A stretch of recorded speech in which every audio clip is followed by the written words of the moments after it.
First week back to class for the 3,000 or so pupils at the European School in Brussels. Around 50 different nationalities, and 90% of them are the children of European public servants. Even more than in other places, the school is afraid about the spread of the H1N1 virus. Our pupils and our parents are traveling a lot. They go for weekends and for holidays, their home countries, and when they come back, they bring all the possible sicknesses of Europe in one place. Hygiene instructions, soap and mask supply, information, alert plans. There's been a thorough preparation to face the threat of the virus. If swine flu cases do crop up, this way the whole establishment won't have to close. It can be managed by department. Show me how we cough. Right.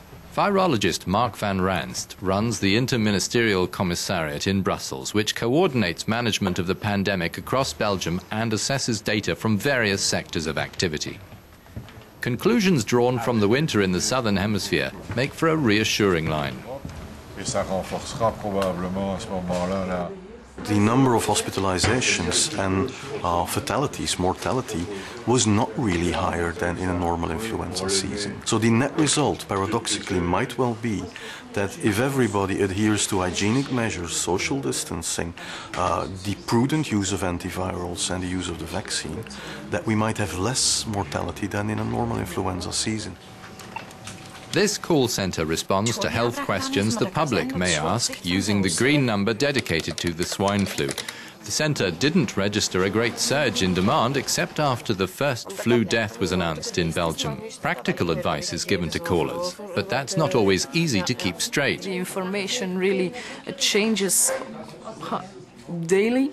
So the delivery of Tamiflu, in the beginning it was possible to ask your doctor a prescription and then you could go get it in the pharmacy, and later on it was only possible for hospitals. It changes all the time, so it's really necessary to be updated all the time. Every EU country is free to follow or not follow the European Commission's recommendations, which are mostly based on the data furnished by the European Centre for Disease Prevention and Control and the World Health Organization. The General Directorate for Health in Brussels, in concert with its Luxembourg-based experts at its Operational Health Crisis Centre, coordinates the European reaction to the new pandemic. Hello, Luxembourg. Hello. What is the difference in this spreading of disease in the two hemispheres, and what should we expect here in the north? The spread of the virus in the southern hemisphere is really almost exclusively the new virus. An important information we have from the southern hemisphere is that in some locations the intensive care units have been overwhelmed, and therefore we have to be prepared very well in the northern hemisphere exactly for that. It could affect up to 30% of our population. And this doesn't mean, of course, as I said, that all of these people will be seriously affected, but it depends how the virus will evolve. And this may have an impact, and a very substantial impact on our health services. Yves von Lettem is a senior specialist in infectious illnesses at one of Brussels' top hospitals. He's more concerned about the strain on services than how hard H1N1 will hit. European hospitals are expecting to see a rise in the number of patients who don't have a regular doctor to see. At the St. Pierre Hospital emergency section, the staff work on a dual system, one for patients potentially or really infected with the virus and one for the others. The number of respiratory infections resembling the flu is only going up very slowly, so there's no reason to panic.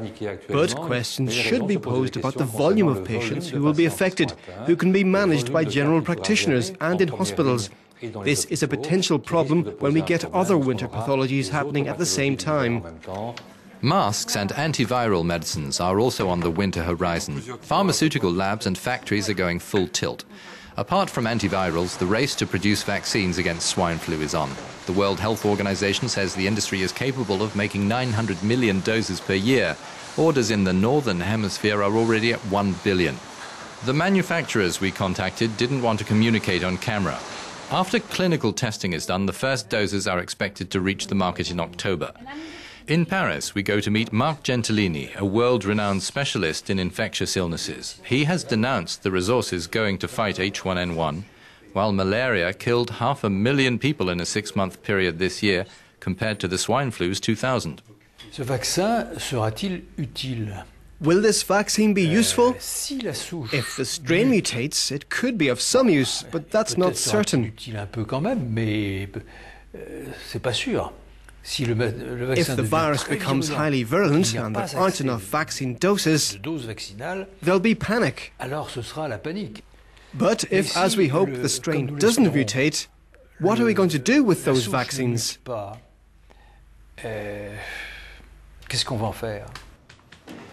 The wealthier will be better provided for. The European Commission has proposed that the EU member states join in a common acquisition plan for the vaccines to get advantageous prices. We are hopeful that we shall be negotiating with from a position of strength vis-à-vis the industry, but also we are trying to see how we can activate the solidarity fund which exists in the European Union to be used for payment of a vaccine for member states who cannot afford it. Marc Gentilini considers the principle of precaution legitimate, but says governments are not always well advised. I think we all need to calm down a bit and have those responsible politically and the media say, listen, the health experts might have gone a bit far. But the real guilty parties are the health experts getting everyone riled up.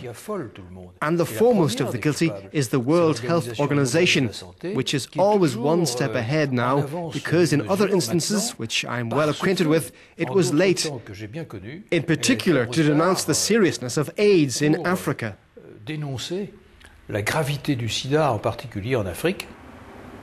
At general practitioners, the diagnosis of the swine flu is no longer systematic. The virus is in Europe, and yet suspected cases are treated in the same way as seasonal flu is, this doctor tells us. Anyone wondering about a need for preventive treatment gets a simple answer. We reserve treatment only for people at risk, those with chronic illnesses, or people older than 65, children younger than 5, or people whose immunity is low after a treatment or an illness. Pregnant women are not forgotten either. As winter approaches, it's up to everyone to follow basic hygiene advice. That's not a secret from anyone.